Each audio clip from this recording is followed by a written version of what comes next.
nosso último palestrante vai falar sobre análises e perspectivas do mercado da soja para a safra 2023-2024.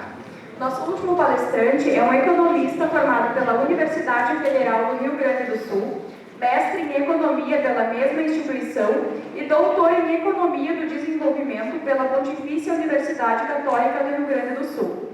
Atua como professor em pós-graduação e economista-chefe do Sistema Farsul e CEO da AgroMoney Assessoria Econômica. É um dos economistas brasileiros consultados pelo Banco Central para a elaboração do relatório Focus, com as expectativas de mercado para PIB, inflação, juros e câmbio. Em 2017, foi eleito como economista do ano pelo Corecon do Rio Grande do Sul e em 2019 recebeu a medalha Assis Brasil do governo do estado do Rio Grande do Sul.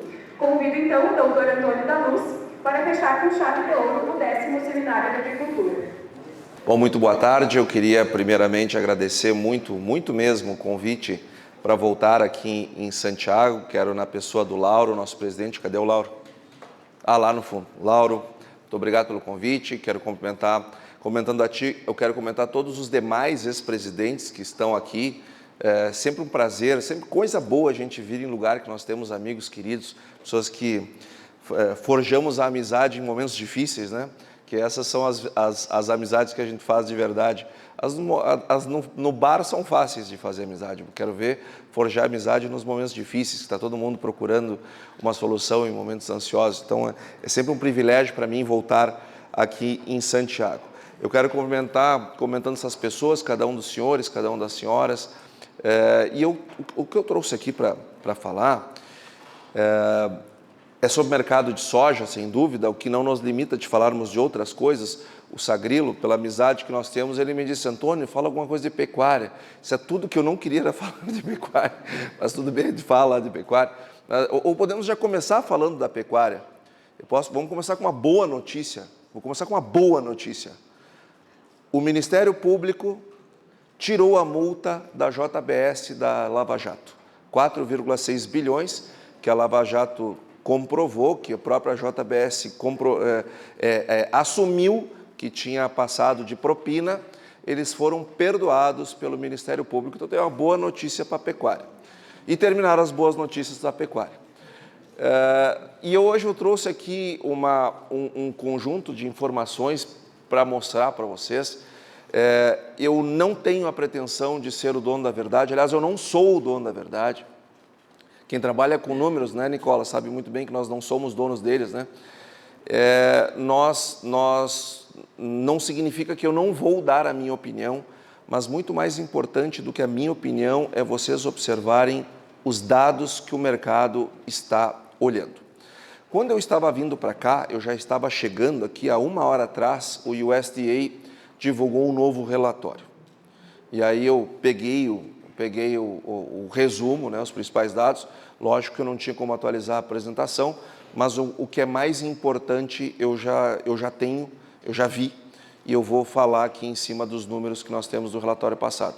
Mas o que mais importa não é o que eu penso ou deixo de pensar.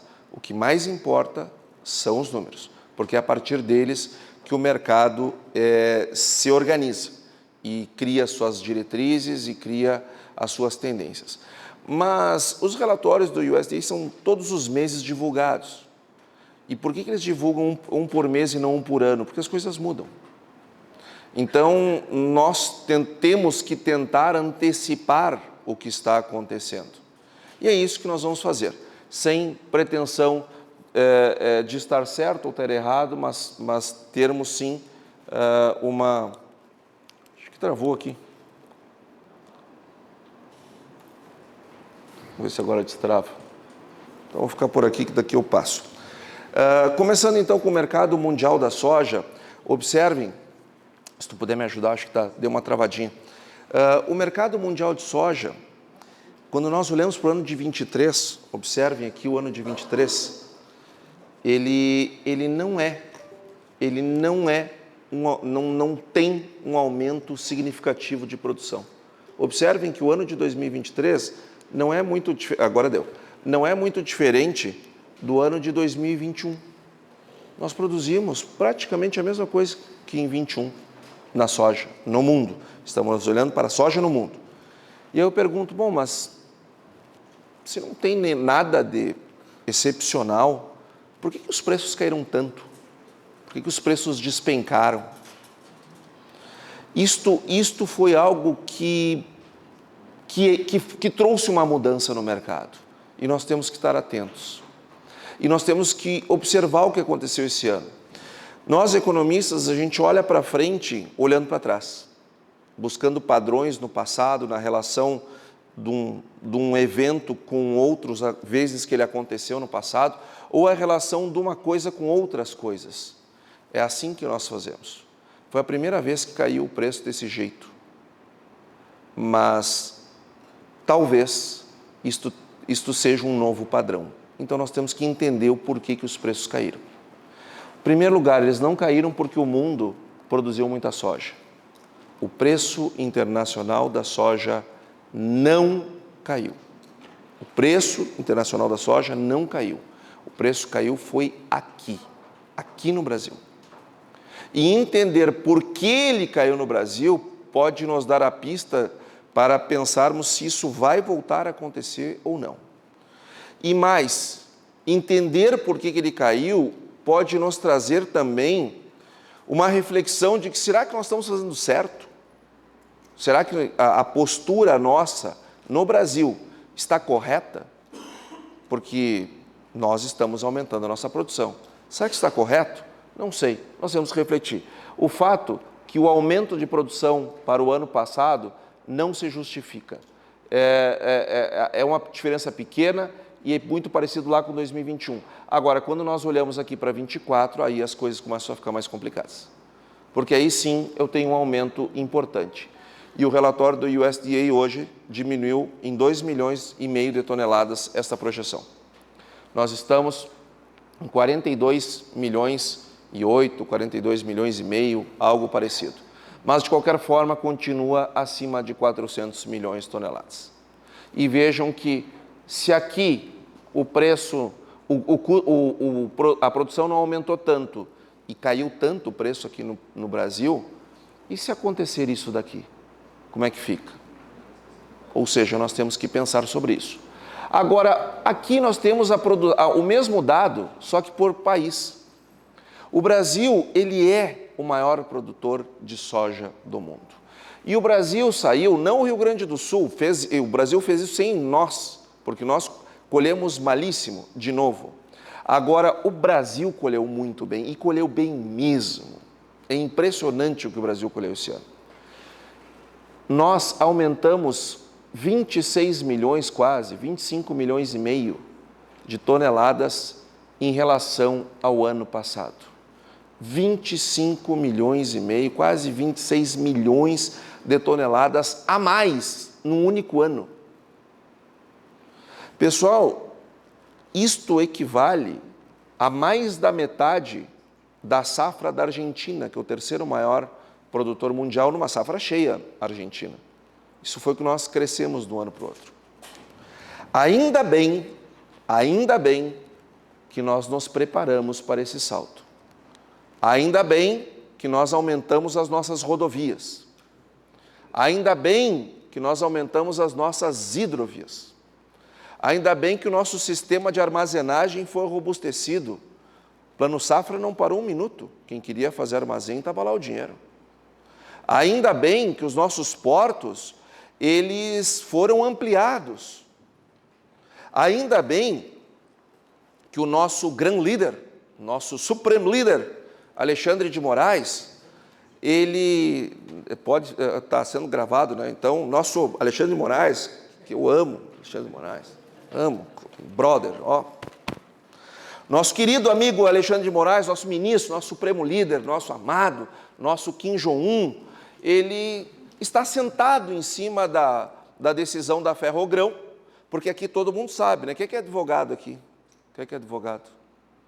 Poucos advogados. Então, eu vou aproveitar para dizer para vocês, vou usar meu conhecimento jurídico, para dizer para vocês que traçado de ferrovia é um assunto que está na Constituição. Podem procurar lá.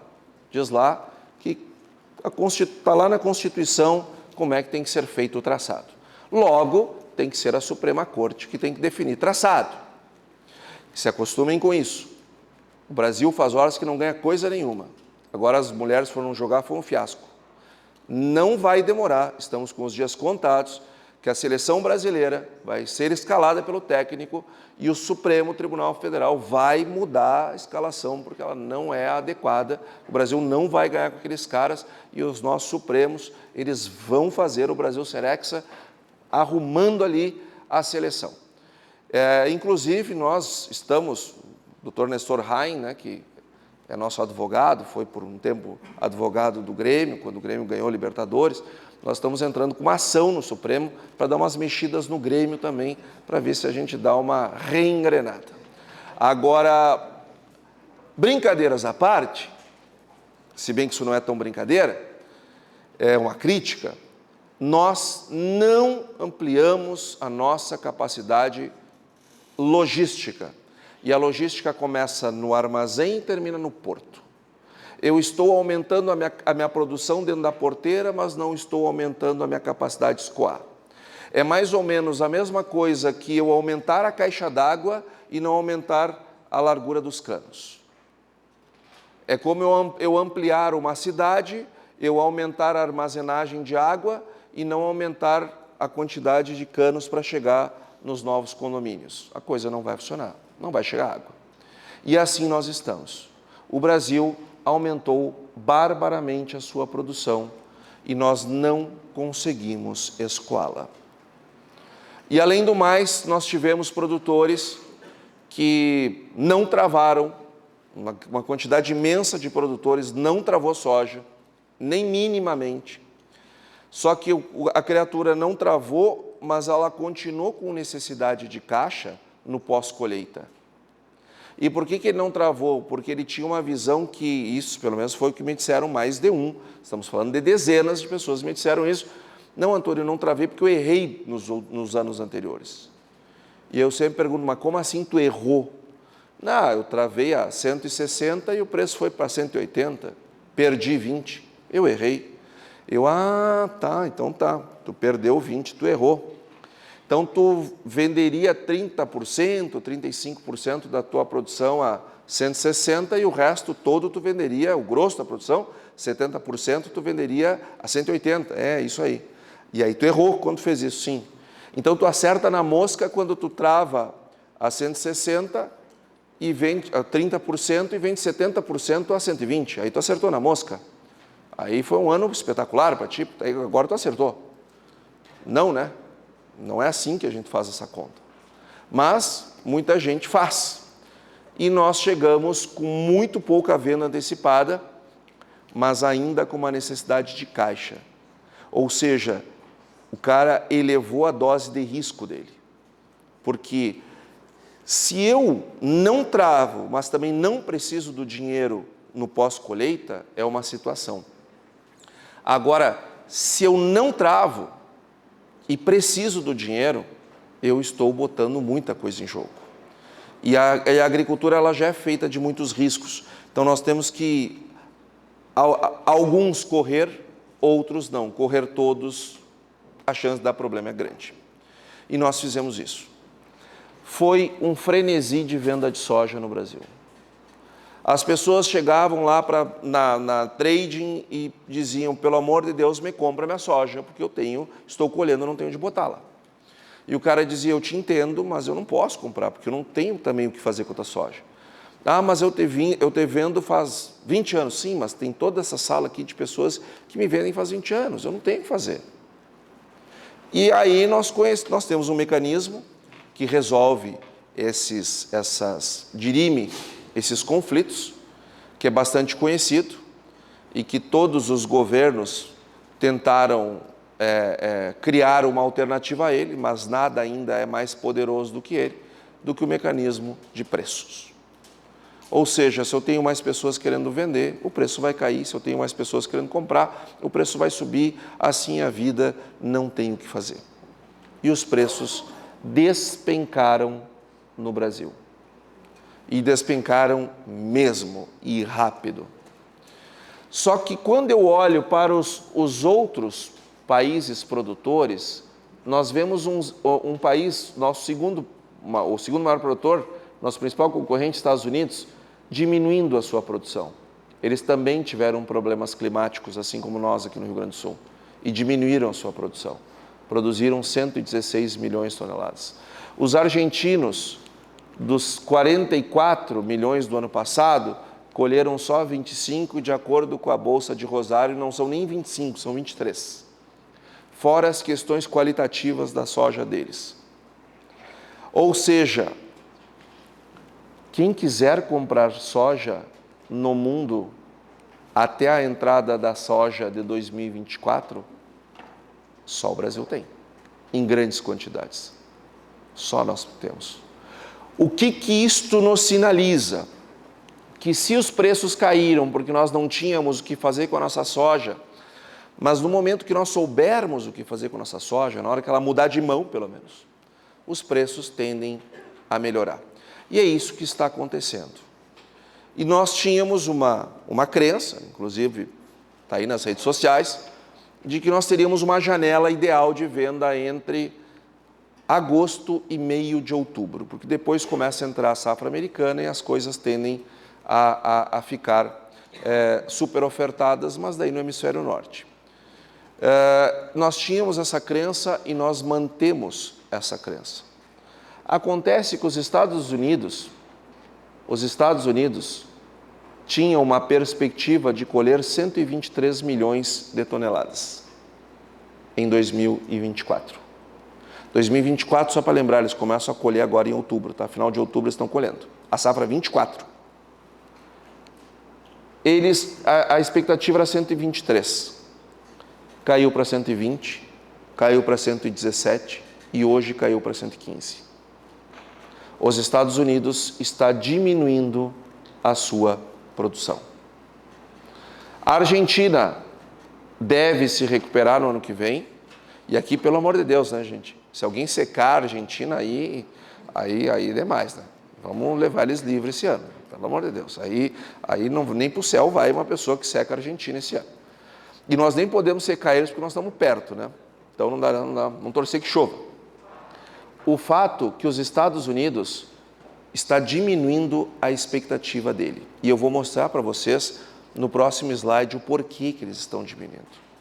Só que antes de mostrar o próximo slide, eu quero falar um pouquinho de Brasil e quero trazer mais um elemento dos Estados Unidos. A menor produção americana dos últimos tempos foi essa daqui, ó, em 2020, quando eles colheram menos de 100 milhões de toneladas. Essa foi a menor produção deles.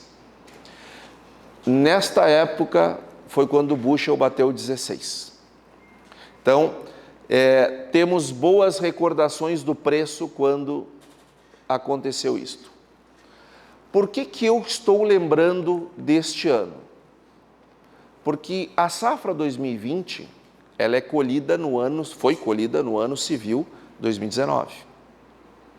E eu vou mostrar para vocês como é que estava o desenvolvimento das lavouras americanas em 2019, a qualidade do desenvolvimento das plantas, versus como está hoje, para que vocês tirem as suas conclusões. Eu não sou agrônomo, eu tenho minhas limitações para entender isso, mas eu vou trazer os números. Mas antes de mostrar os americanos e dar uma secadinha de leve neles, eu quero trazer o assunto para o Brasil. A projeção é que nós colhemos, na próxima temporada, iremos colher 163 milhões de toneladas. Se nós não sabíamos o que fazer com 156, como é que vai ser com 163? Bom, mas é muito difícil nós colhermos 163, não é. Basta o Rio Grande do Sul colher normalmente, a gente já passa disso. Pois não. Júlio. Claro. O Centro-Oeste teve o melhor ano agrícola climatologicamente dos últimos 30 anos. Tu acha que ele se repete no próximo ciclo? Esse é um bom ponto. Não, eu não acho. Não acho. Mas acho que eles vão aumentar a plantada. E por que eu acho que eles vão aumentar a plantada? Não o que iriam, tá? Mas por que eu acho que eles vão aumentar a plantada e isso compensa as menores produtividades que eles devem ter, até porque é o ano de El Niño. Porque eles abrem uma área nova, eles não ocupam tudo no primeiro ano, eles vão ocupando. E quando a gente vê o volume de vendas que tiveram nas feiras, foi uma coisa absurda esse ano. Os caras compraram máquina à vista. E ninguém faz os investimentos que foram feitos sem ter o propósito de expandir. Então, esses caras vão aumentar a área plantada. E isso deve compensar a perda de produtividade. Agora, é ano de El Niño. Aí eu fui olhar, cada ano de El Niño, Super El Niño, Laninha, o que acontecia com a safra do Centro-Oeste. E peguei alguns estados em particular. E eu vou te dizer um negócio.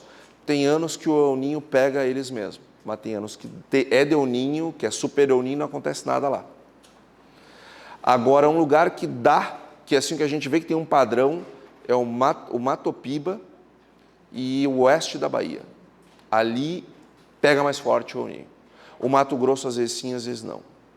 Como eu não sou meteorologista e nem agrônomo, eu vou só até aí onde me dá pé. Agora, tudo leva a crer que 163 milhões a gente colhe.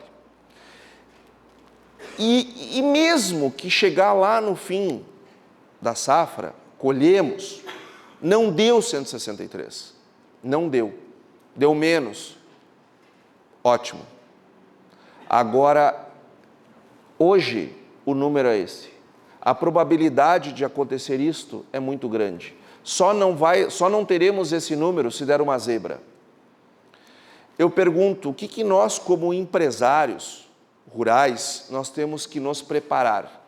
Para um cenário hipotético de que vai ter quebra e isso não vai acontecer, eu tenho que me preparar para a eventualidade disso aqui acontecer e eu tenho que pensar o que eu tenho que fazer.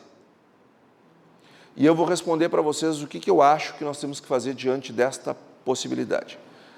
Como eu disse lá atrás, eu não sei, porque é o primeiro ano, se nós vamos criar uma sazonalidade de preços da soja mais acentuada, porque a soja tem sazonalidade. Até se der tempo depois, se vocês estiverem dispostos, até posso mostrar isso para vocês.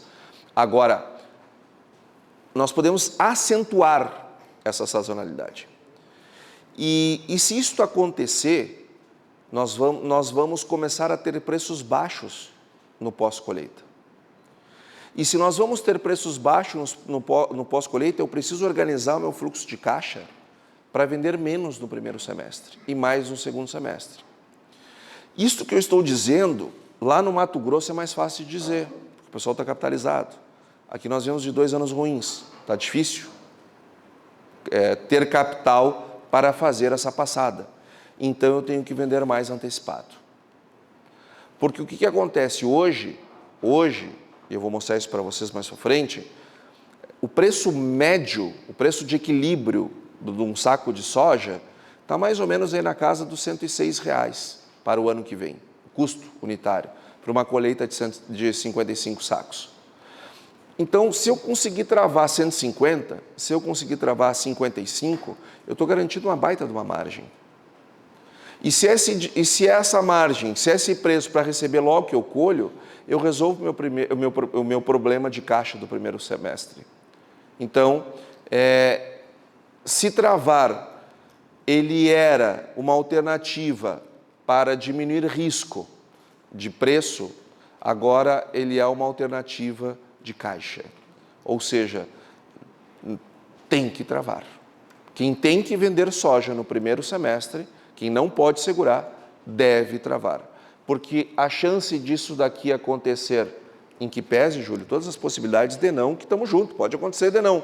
Mas, havendo a possibilidade de acontecer, nós poderemos, está com cheiro, que nós teremos outra vez o caos logístico, porque eu não estou vendo nenhum movimento no sentido de mudança estrutural. E nós vamos levar anos para melhorar a nossa infraestrutura. Então, me parece prudente, em patamares de preço que me garantam uma boa margem, fazer essa venda para botar caixa no primeiro semestre. Daqui que nós estamos achando que os Estados Unidos vai ter um problema mais grave. Observem que o ano de 2019 é esse aqui, ó.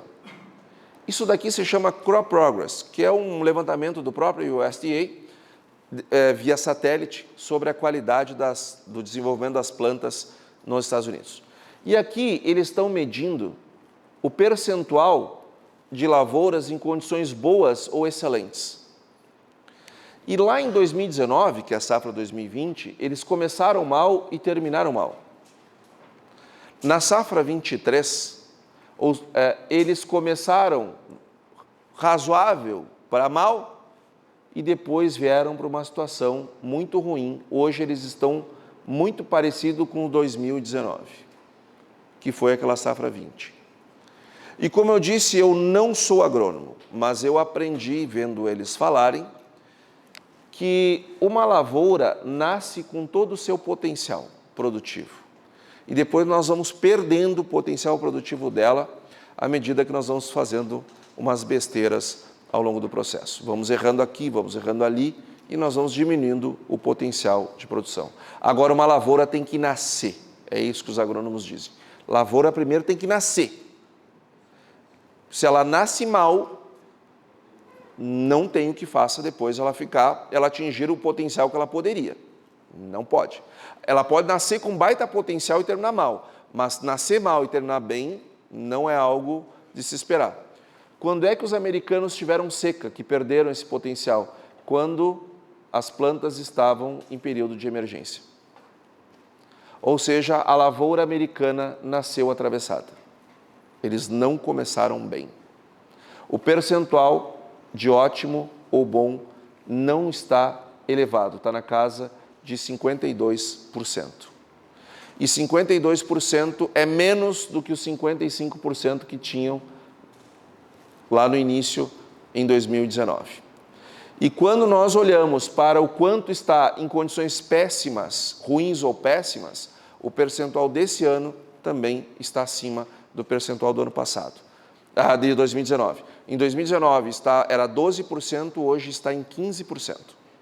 Ou seja, a safra americana, pelo menos até esta semana, que é a primeira semana de agosto, ela está pior do que estava em 2019, safra 20. Isso quer dizer que eu estou dizendo que os americanos vão colher menos de 100 milhões de toneladas? Não, eu não estou dizendo isso. Eu estou dizendo que a última vez que eles estiveram assim, eles colheram menos de 100 milhões de toneladas. Eu estou dizendo que se eventualmente eles continuarem reduzindo a sua produção, nós poderemos ter um preço em Chicago compensando em parte os nossos problemas. Eu estou dizendo com isso que, quem sabe, o preço em 2024, que hoje eu estou bastante preocupado por causa deste salto de produção aqui, ó, de 370 para 405, talvez ele não aconteça, porque a safra americana não vai bem. Só que se nós tivermos uma ajuda do mercado, se Chicago subir, é muito mais porque americanos foram mal do que nós criamos estrutura para vendermos melhor o nosso produto. Pessoal, nós temos que pensar o seguinte, nós temos que pensar a nossa safra como um cano. Eu tenho um comprador lá da outra ponta. Se eu tenho uma bitola do meu cano desse tamanho, que passa lá X toneladas por hora por esse cano, não adianta eu aumentar a quantidade de produto para passar no cano. Eu tenho que aumentar o cano. E este cano é a nossa infraestrutura, que começa na armazenagem e termina no porto.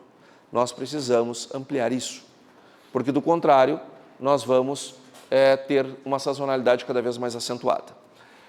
E vejam que se nós temos um problema na produção, nós não temos no consumo, que é bom.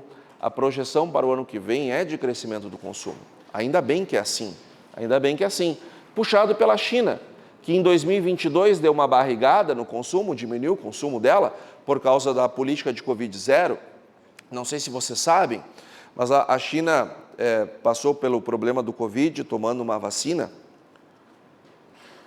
Eles tinham uma vacina lá deles, que alguns governadores compraram aqui no Brasil, e foi nos trazida aqui como uma grande solução para todos os problemas, parece que lá não funcionou porque eles tiveram que fazer a política de Covid-0.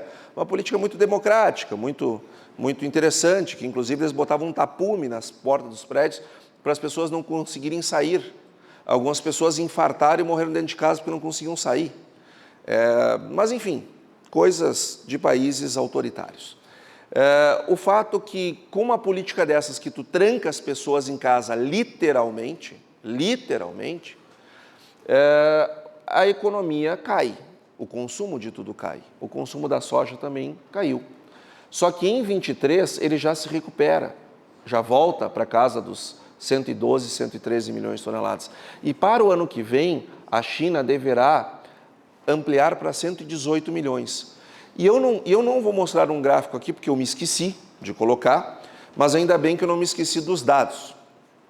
As nossas exportações para a China, até este momento, elas estão 15% maiores do que estavam no janeiro a julho do ano passado. 15% a mais. Ou seja, a China que desacelerou sua economia, a China que está com problema de crescimento, não está com problema na soja. Esse problema não está na soja. Isso é uma coisa importante sabermos.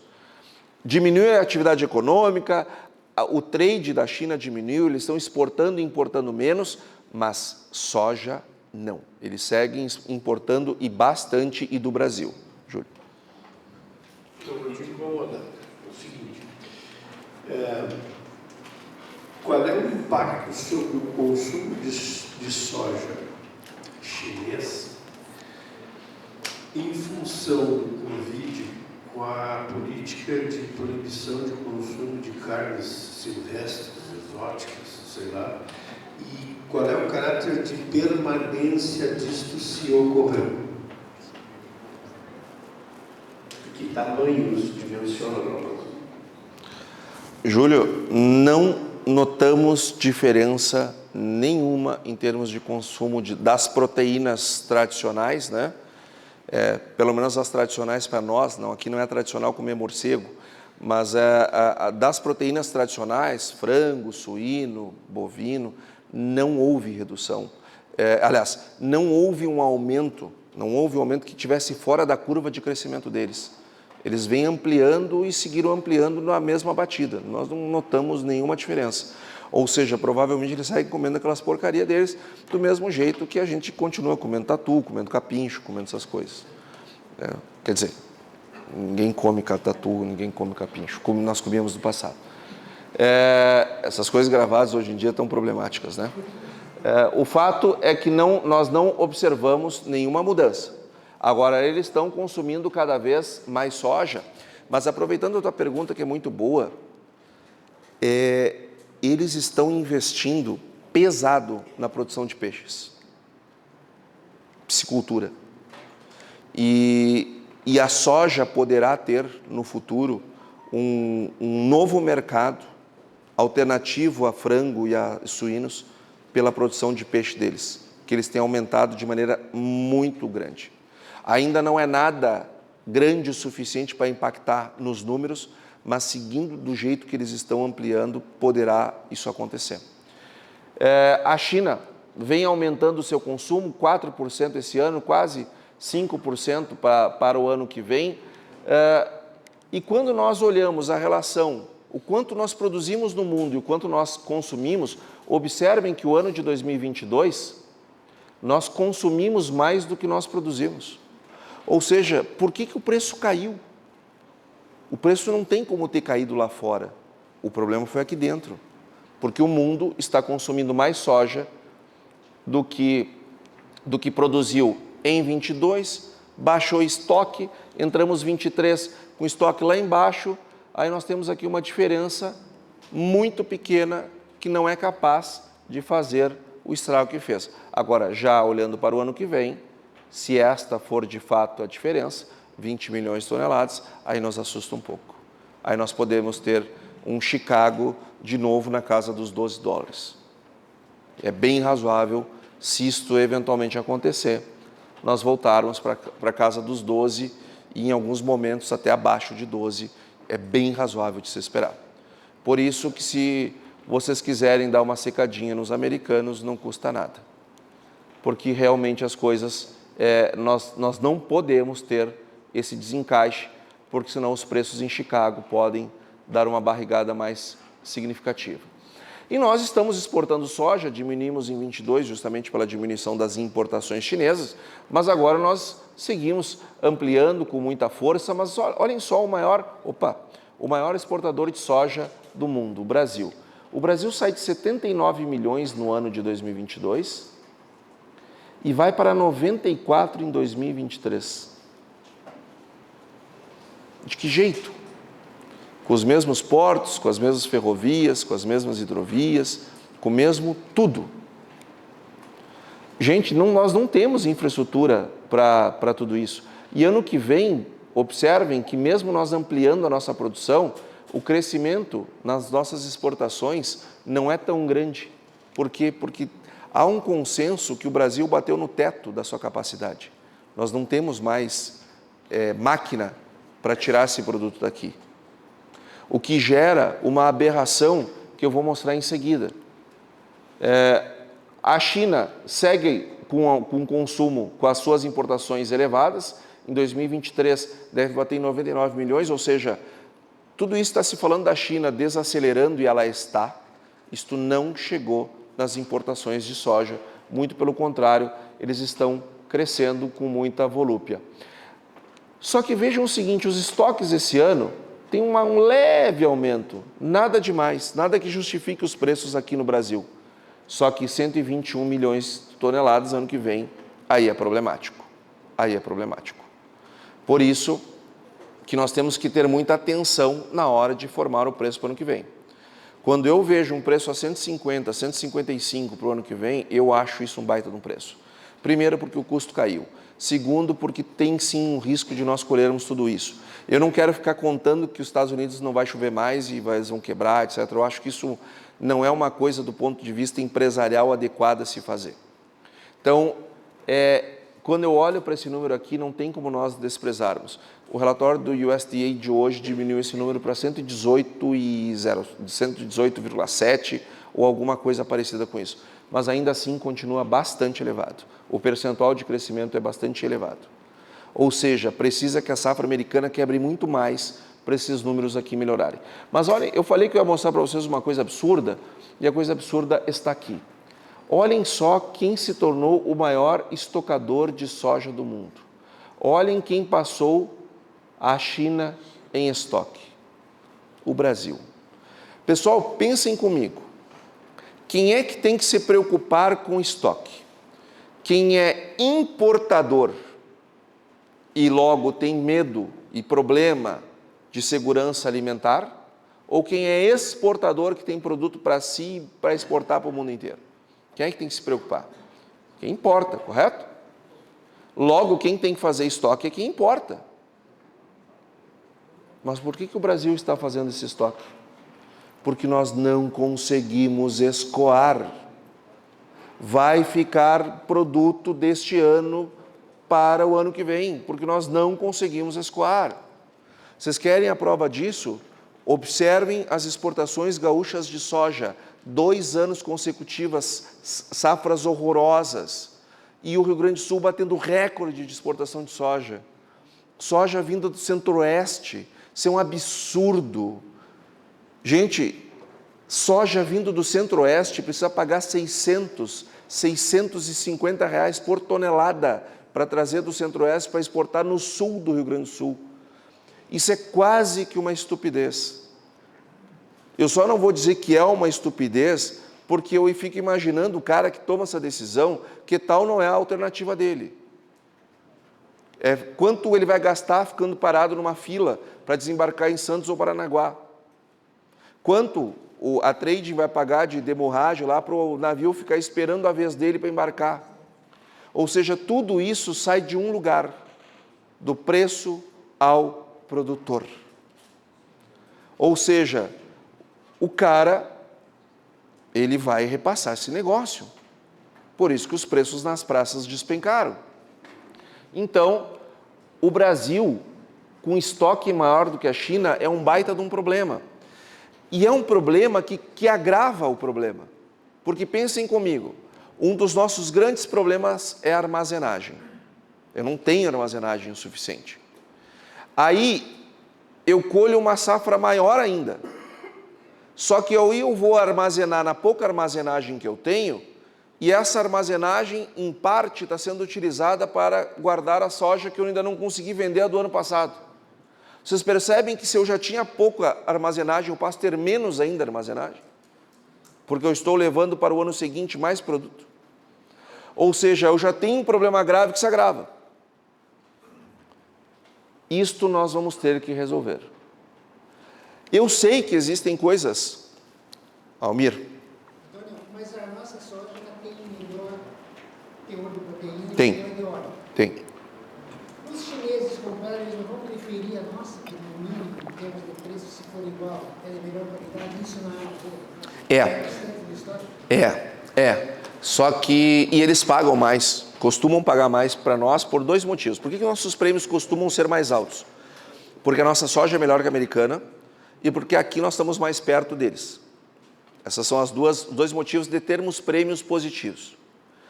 Só que o prêmio positivo, numa super oferta, ele desaparece. Essa nossa vantagem é tanta soja sendo ofertado que soterrou esse negócio. E eu vou mostrar isso para vocês mais para frente. Agora a tua pergunta é muito boa. Nós perdemos algo que nos diferenciava em virtude da quantidade de produto ofertado. Eu sei que o Brasil tem outras prioridades importantes.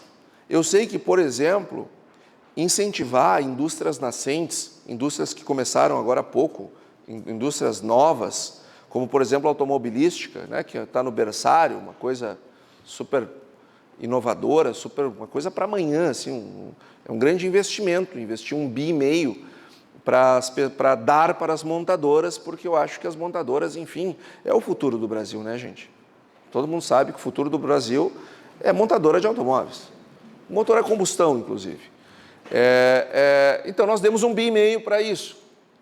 Eu sei que nós estamos bastante preocupados com esse problema enquanto país, enquanto Estado. Agora, eu vou dizer para vocês uma coisa como economista. Se o Brasil, eu não falei o governo brasileiro, eu falei o Brasil. Se o Brasil investir em infraestrutura de rodovias, ferrovias, hidrovias e portos, só para atender a demanda do agro, só para a demanda reprimida do agro, o Brasil cresce 5, 6% ao ano por uns 10 anos. Seguramente. Só para atender a demanda. Vocês querem ver como... mas e se eu tiver que botar pedágio na estrada? Vou fazer ela triplicada, mas vai ter pedágio. Eu vou fazer rodovia, vou fazer ferrovia, mas aqui, vai ser concessionado, tu vai ter que pagar. Perguntem para o cara lá no Mato Grosso o que é mais caro pagar. O pedágio, para passar na ferrovia, ou na hidrovia, ou na rodovia, ou o preço cair de 150 para 100. O que vocês acham que dói mais no bolso dele? Só que acontece o seguinte, que PIB, nós vamos crescer esse ano, no setor agropecuário, 11,8%. Essa é a nossa projeção. E eu faço a pergunta, qual é o país do mundo que está crescendo 11,8%? Qual é o setor econômico do país que vocês quiserem está crescendo 11,8%? Ninguém. É só o agro brasileiro. A indústria deve fechar esse ano, se no positivo, 0,1%. O setor de serviços, 0,4%. Mas o PIB brasileiro vai crescer quase 2%. Por quê? Por causa dos quase 12% do setor agropecuário. Só que isso é pela forma como nós medimos o PIB, porque nós geramos isso, mas nós estamos destruindo isso. Por que eu posso fazer essa afirmação? Pelo cálculo do PIB. Como é que a gente calcula PIB? Primeiro, o que é PIB? É a soma dos valores adicionados. Valor agregado na agropecuária, na indústria e nos serviços. Soma dos valores adicionados. Como é que eu calculo o valor adicionado? É o valor bruto da produção, ou seja, o faturamento, menos o consumo intermediário. O consumo intermediário é tudo aquilo que eu preciso gastar para ter o meu faturamento. Se eu aumento o custo do frete, eu aumento o consumo intermediário, eu diminuo o valor adicionado, eu diminuo o PIB. Nós geramos PIB e estamos destruindo o PIB, por falta de infraestrutura. Não existe Não existe nada mais prioritário no Brasil, olhando o Brasil de cima, sem pensar em setor, sem pensar em ideologia, sem pensar em nada, olhando o Brasil tecnicamente de cima. Se tu olhar ele de cima, qual é a coisa mais importante que o Brasil tem que fazer? Investimento em infraestrutura para atender esse setor que tem esse potencial de crescimento que tem. Não existe nada mais importante. Não existe. Nem usar o BNDES para dar dinheiro para a empreiteira, nem botar 1,5 bi em empresas montadoras do setor automobilístico. Nada é mais estratégico para o Brasil do que investir em infraestrutura. Diziam que tinham feito muitas negociatas no Brasil com as obras da Copa, com aquelas coisas todas. Diziam, agora parece que a história já é outra. O canalha parece que era o Sérgio Moro e o Deltan Dallagnol. Pelo menos é isso que vai ser provado judicialmente, eu não tenho dúvida. Lá no Supremo isso será provado. Todos nós vamos ter que retirar tudo o que nós dissemos no passado. E a história vai ser reescrita. Mas enquanto ela não é, eu vou dizer uma coisa para vocês. Por que não pegam esses caras e não roubam fazendo aeroportos, rodovias? Roubem nessas coisas. Mas pelo menos a gente ter essas coisas, porque eu acho que é mais barato, mas nós termos do que nós não termos. A conta está muito cara para a gente. A conta está muito cara. E, sinceramente, isso é uma coisa que me preocupa. Quando eu vejo o Brasil sendo o maior estocador de soja do mundo, sinceramente, eu me sinto escandalizado quando eu vejo este dado. Isso é uma prova de incompetência. Agora, não é só as questões de fundamento da soja. Nós vendemos uma commodity que é internacional, logo a taxa de câmbio nos importa. E nós temos uma tendência central de queda da taxa de câmbio. E eu quero deixar isso bem explicado para vocês. Não só a tendência, mas eu quero deixar um ponto amarelo no radar. Porque nós não sabemos o que vai acontecer. E eu não tenho a pretensão de saber e nem dizer para vocês o que vai acontecer. Mas o que eu quero dizer para vocês é o seguinte, olha, se o dólar for para cá, ele vai fazer esses barulhos aqui, ó. Se o dólar for para cá, ele vai fazer esses barulhos aqui. Então, se você sabendo o barulho, vocês já vão saber a tendência do que deve acontecer. Vamos lá. Barulho número 1, câmbio caindo lá fora. Isso aqui é um índice que mede o dólar contra uma cesta de moedas. Ou seja, se o dólar está subindo no Brasil, se o câmbio está subindo no Brasil, não necessariamente é o dólar, pode ser o real que está caindo. Como é que a gente sabe quem é que está fazendo o movimento? Pela relação do real com as outras moedas e do dólar com as outras moedas. O dólar começou a subir muito com os juros americanos. Quando se imaginou que tinha se atingido um teto, parecia, não, nós vamos até 4,75 e daí não passa. O mercado começou a precificar para baixo. E aí nós tivemos uma queda da taxa de câmbio. Só que depois nós vimos que as coisas não são bem assim. Hoje nós temos essa tendência da taxa de câmbio para baixo. Se o câmbio lá fora, aliás, se o dólar lá fora continuar caindo, nós temos uma tendência da taxa de câmbio no Brasil acompanhar. Até porque nós estamos com uma inflação bem baixa, mais baixa do que a deles, e nós estamos numa posição importante de controle de preços. Então, a nossa moeda se fortalece nesse cenário. Os Estados Unidos ainda estão brigando contra a inflação, a moeda deles fraqueja nesse cenário. Ou seja, a tendência central é o câmbio cair mais. A tendência central para o câmbio é 4,60. Agora, se o dólar seguir caindo lá fora, é o barulhinho que vocês têm que ouvir. O dólar está caindo lá fora, está caindo lá fora. E pressão para o câmbio cair aqui dentro. É o barulhinho para o câmbio ir para 4,60. Só que existe um outro... Nós poderemos ter o inverso. Nós poderemos ter o câmbio voltando para 5. Qual é o barulho que vai fazer para o câmbio voltar para 5? Pessoal, o Brasil e o mundo jogaram pilhas de dinheiro na pandemia, o que fizeram muito bem. Numa pandemia, numa situação como foi essa, os governos têm que jogar dinheiro na economia, porque senão tu destrói o tecido econômico. Se tu destrói o tecido econômico, tu leva décadas depois para te endireitar. É que nem a Argentina. Digamos que deu uma zebra, só uma zebra mesmo, né? Enfim, eu nem sei se é possível. O que é mais o que é mais possível, né, acontecer? O Grêmio ganhar o Brasileiro esse ano ou a Argentina votar num cara de direita? Não sei. O que é menos provável?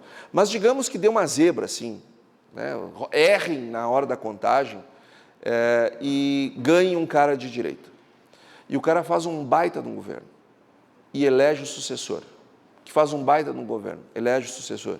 E a Argentina vai passar 30 anos com bons governos para poder tu enxergar ela razoável. Por quê? Porque ela destruiu o tecido econômico. Não tem, tu leva décadas para resolver. Agora, por isso que o caso dela é muito grave. Numa pandemia, se tu não injeta dinheiro na economia, tu vai ter uma destruição do tecido econômico. Como é que tu vê isso? As empresas quebram. E aí tu tem milhares, milhões de empresas quebrando, empresas pequenas, médias, grandes, todo mundo quebrando. O Brasil fez Pronamp, o Brasil fez BEM, o Brasil fez Auxílio Brasil, o Brasil fez um monte de coisas para minimizar o efeito. Foram 600 bilhões de reais em 2 anos. Os Estados Unidos jogou 3 trilhões nesse mesmo período. A Europa jogou dinheiro, todo mundo jogou dinheiro. Só que quando os países jogam muito dinheiro na economia, acima do equilíbrio macroeconômico, acontece um fenômeno que nós temos catalogado desde o imperador Diocleciano, 300 anos depois de Cristo. Acontece a inflação. E quase todo mundo sabe que acontece a inflação. Por que eu digo quase todo mundo? O Gabriel Galípolo, que hoje é o diretor de política monetária do Banco Central, indicado pelo governo Lula, ele tem uma live dele. Até quem quiser, eu não recomendo que vocês assistam toda, porque a pessoa tem que estar com seus exames ok para conseguir ver toda ela.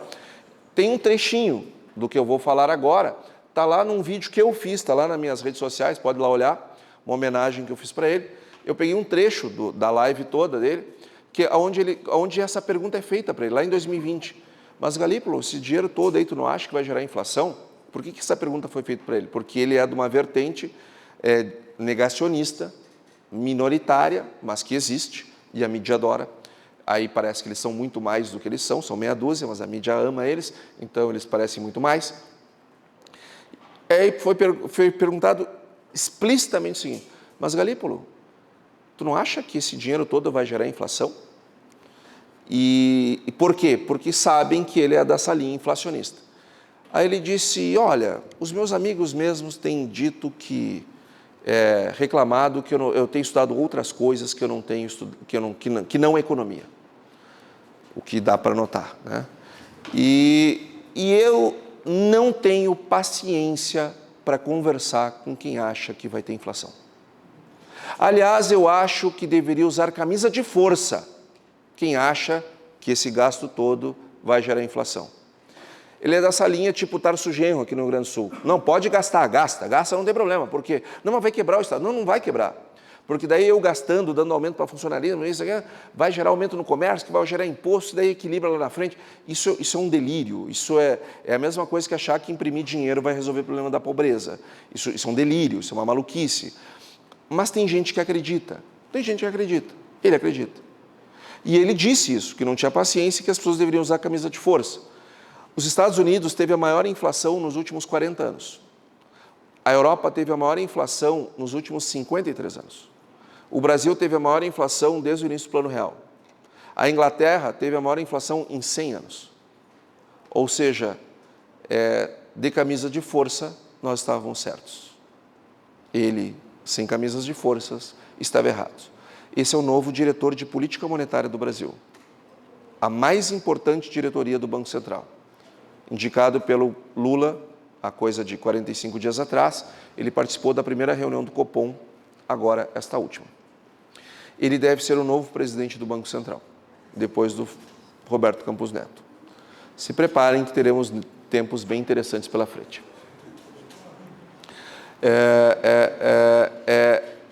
Foi mais ou menos na época que o Lula indicou o Fachin. O Fachin não, o Zanin, para o STF. Aí até eu e o Nestor, nós temos uma divergência interna, e eu gosto muito de divergir com o Nestor, porque ele é um debatedor implacável, então é um bom treino. Ele acha que o Zanin é a pior coisa que podia ter acontecido no governo Lula, eu não acho. Eu acho que a pior coisa era o Gabriel Galípolo como presidente do Banco Central. Eu acho que a capacidade de destruição do galípolo é muito maior do que a do Zanin. E até porque as coisas precisam ir ao Supremo. No Banco Central, tu não precisa que nada vá, tu tem a moeda na tua mão, tu tem a moeda, o real está na tua mão. Isso é uma bomba atômica na mão de um doido. Então, ele não é doido, ele não é doido, ele é só ignorante, ele é só um sonhador, ele é só, sei lá. O que está acontecendo no Brasil hoje? O Brasil foi mega competente. O Banco Central brasileiro é autônomo. Aliás, uma autonomia ganha no governo passado. E o Banco Central fez o que tinha que fazer. Aumentou a taxa de juros quando viu a inflação vindo. Nós, economistas brasileiros, diferente dos europeus, diferente dos americanos, a gente enxerga a inflação do cheiro dela. É que nem tubarão com sangue na água. A gente percebe a distância. Por quê? Porque esse problema é recorrente no Brasil. E nós, economistas, somos massacrados com o assunto inflação ao longo da nossa formação.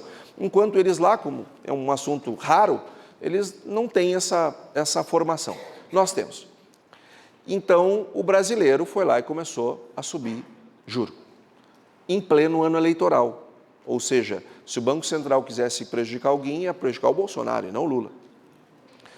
E nós atingimos níveis elevados de taxa de juros, e o Jerome Powell, nos Estados Unidos, dizia, não vai ter inflação. Não, isso aí é só rápido, aí logo passa.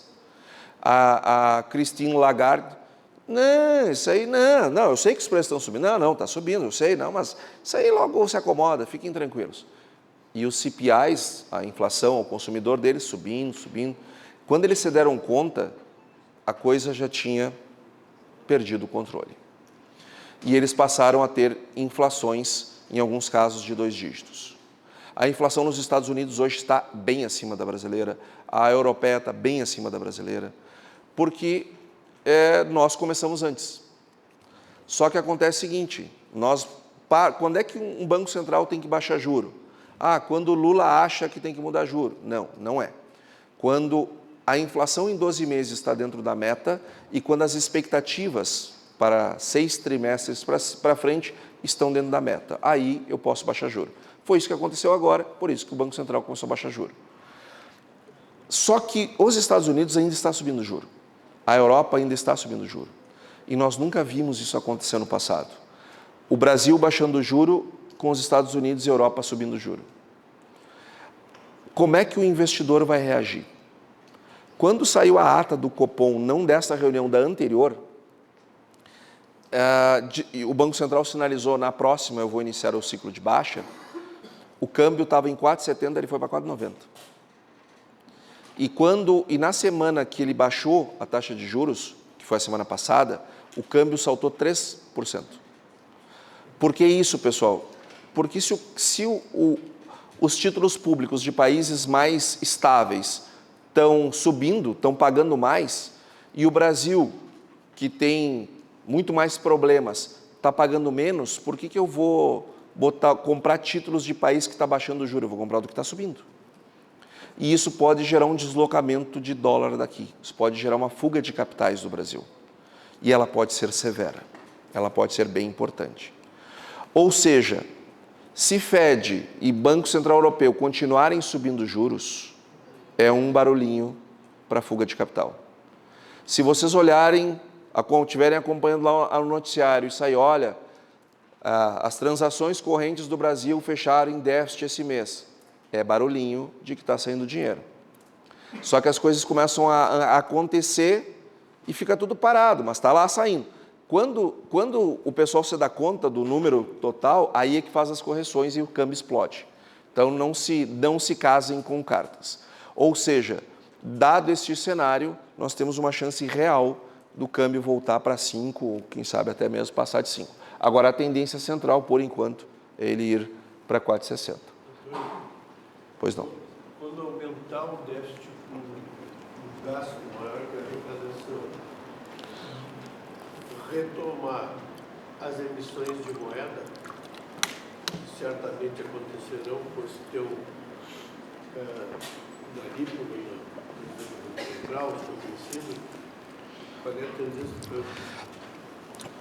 Bom, nós criamos agora a geringonça fiscal, né? Que ainda não está aprovada até hoje no Congresso, para ver como o governo está fortalecido. E como a ideia é boa, né? A ideia é tão boa que ainda não foi aprovada. Porque regra fiscal, Júlio, tem que ser simples. Todos os ministros precisam entender a regra fiscal. O Congresso tem que entender. O povo tem que entender a regra fiscal. Quando tu cria um mecanismo cheio de chicanas, ninguém entende. O teto dos gastos é o seguinte, olha, nós vamos gastar o que nós gastamos ano passado mais a inflação. É isso, todo mundo entende.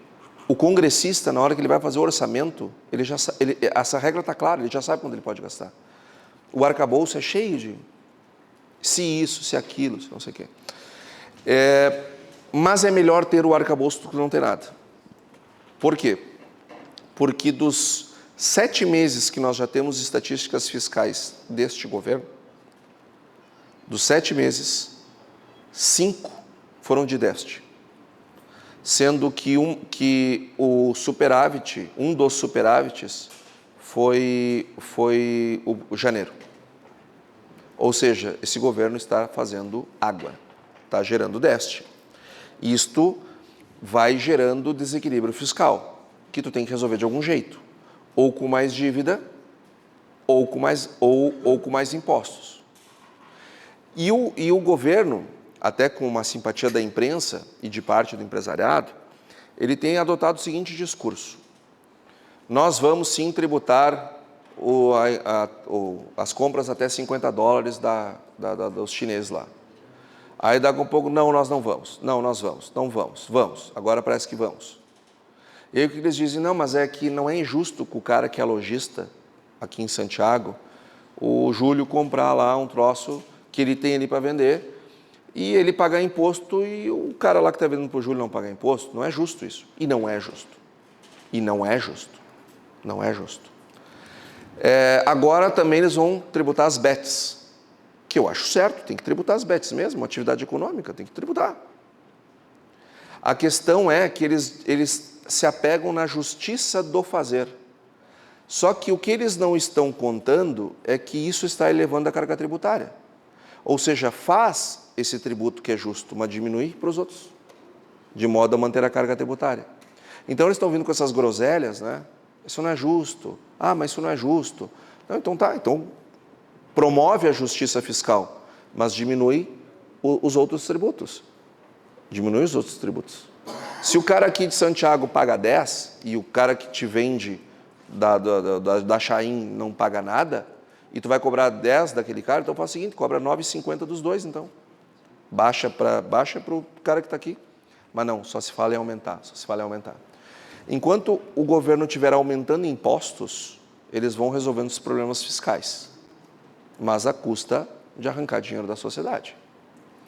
Se eles pararem de fazer isso, aí sim nós temos um problema fiscal mais grave, que aí meu amigo, aí nós não estamos falando de câmbio a 5, aí nós estamos falando a 6, nós estamos falando a 7, mas aí é coisa para a gente voltar aqui ano que vem, né, para analisar, não é uma coisa que está no radar, não é uma coisa que acontece hoje. E aqui está o preço em Chicago. Observem que o preço de Chicago, ele teve suas quedas, enfim, mas ele em nenhum momento, desde o ano passado, ele esboçou uma queda substancial. O preço da soja em Chicago está muito bem, obrigado e manda um abraço. Não é lá que está o problema. O problema está aqui, no mercado brasileiro de soja. E como é que a gente prova isso? Eu tirei uma fotografia do fundo do poço. Peguei o dia 18 de abril, que era fundo do poço, para fazer uma análise. E vejam só o que nós tínhamos em 18 de abril. O preço em Rio Grande tinha caído 23%. Só bom, vamos examinar o que tinha acontecido aqui em relação ao ano passado. Tinha caído 23%. Será que foi o preço da soja em Chicago que trouxe essa queda? Não, porque pegando o mesmo 18 de abril, só que do ano passado, o preço da soja estava até menor em Chicago. Ou seja, está mais alto este ano, não é isso que está atrapalhando. Então é o câmbio? Não, não é o câmbio. O câmbio estava 4,65 em 18 de abril do ano passado. O câmbio estava até melhor este ano. Em dólar, Rio Grande estava com queda de quase 28. Então onde é que está o problema? O problema é que a nossa soja caiu em dólares porque nós perdemos o prêmio. Quando nós pegávamos e comparávamos o preço da soja em Rio Grande, dólares em saco 60 quilos, contra o preço em Chicago, também em dólares e saco 60 quilos, exatamente a mesma unidade, ano passado nós vendíamos a 41 dólares um saco, eles vendiam a 33. Nós tínhamos uma diferença de mais de 8 dólares por saco. Neste 18 de abril passado, nós estávamos vendendo a 29 e eles a 33, ou seja, mais de 3 dólares. Qual é a diferença para nós? 8? Não, a diferença dos menos 3,24 e dos 8,29, ou seja, da soma disso aqui em módulo. A diferença, mais de 11 dólares e 50, a nossa diferença. Ou seja, foi aqui que deu o problema. O problema não foi o câmbio, o problema não foi lá fora, o problema foi aqui. Por isso que a hipótese desse problema se repetir ano que vem, ela é grande. Porque isso aconteceu, porque nós não conseguimos escoar. E aqui estão os prêmios. Aí a tua pergunta, Rebelo. Aqui, ó, nós temos os prêmios da soja. O que nós podemos aprender com esses prêmios? Em primeiro lugar, o prêmio tende a subir à medida que nós saímos da safra. Quanto mais próximo da entre-safra, mais dentro da entre-safra, maiores são os prêmios, costumam ser os prêmios. Só que cada barra dessas é um ano, cada conjunto de barras é um mês. Fevereiro, março, abril e assim por diante. O que aconteceu? Este ano nós tínhamos prêmios negativos. A boa notícia é que esses prêmios, eles começam a virar. Eles começam a vir para o terreno positivo. Nós ainda estamos com eles negativos, mas para setembro eles já estão positivos e bem positivos, mais de $1. É assim que se forma o preço. Nós temos aqui, ó, eu vou pegar essas 4 praças, que aqui tem acompanhamento, Passo Fundo, Cruz Alta, Santa Rosa, Santo Ângelo. Observe o seguinte, o preço em Chicago é igual para todo mundo. Isso aqui é cents por bushel. Eu tenho que adicionar ou descontar o prêmio. Se eu tenho um prêmio negativo, é este valor menos esse. Se eu tenho positivo, é esse valor mais esse. Este valor aqui é isto menos isso, transformado em toneladas, e não mais em bushels. Então, multiplicado pela taxa de câmbio, eu tenho essa receita em reais. Desconto o frete, que é o que faz diferença entre as praças, desconto as despesas portuárias, comissões, corretagem, etc. Vou ter as despesas totais, receita menos despesas totais, eu vou ter o preço paridade no porto e o preço que está no mercado interno. É assim que se forma o preço no porto. Então, nós estamos com preço, em média, no Porto de Rio Grande, no mês de agosto, de R$ 153 por saco, o que melhorou, porque nós tivemos 23. Então, hoje, nós estamos com aquela expectativa de que em agosto até meados de outubro seria uma boa janela, está se confirmando. Quando é que isso pode ser alargada, essa janela? A depender do que acontecer com a safra americana. Se a safra americana continuar quebrando, pode ser que eles entrem a colheita deles com o preço subindo, em virtude das perdas. Isso foi o que aconteceu em 2020. Então, dependendo do tamanho da perda, pode ser que os preços para o final do ano sejam ainda melhores. Mas o que eu recomendo? Aproveitem entre agosto e outubro para fazerem as suas travas. Observem lá o PAB e, a partir disso, façam seus negócios. Está terra junto, tá? Terra, depreciação, está tudo aqui. No ano passado, em julho, quando eu estava formando os custos da safra 23, eu tinha aqui mais ou menos, vou pegar aqui esse preço intermediário, tinha que vender a 185 para empatar. Porque aqui eu estava formando o meu custo. Então, quando eu colhesse a safra 23, tinha que vender mais ou menos a 185 para empatar. Este ano está 137, com o custo total, inclusive com o custo da terra, para uma produtividade de 55. Produtores que têm mais, que conseguem colher mais, 60, por exemplo, isso aqui já cai para 115. E assim vem vindo. Ou seja, um preço de 150, um preço de 155, não é um mau preço. Nós estamos olhando aqui para a média. Cada produtor é um produtor, cada um tem que ter seus próprios custos. O que eu quero dizer com isso? Que se os preços caíram, os custos também caíram. Tem gente que vai olhar para 150, 155 e vai achar ruim, porque ele tem na memória os 180 do ano passado.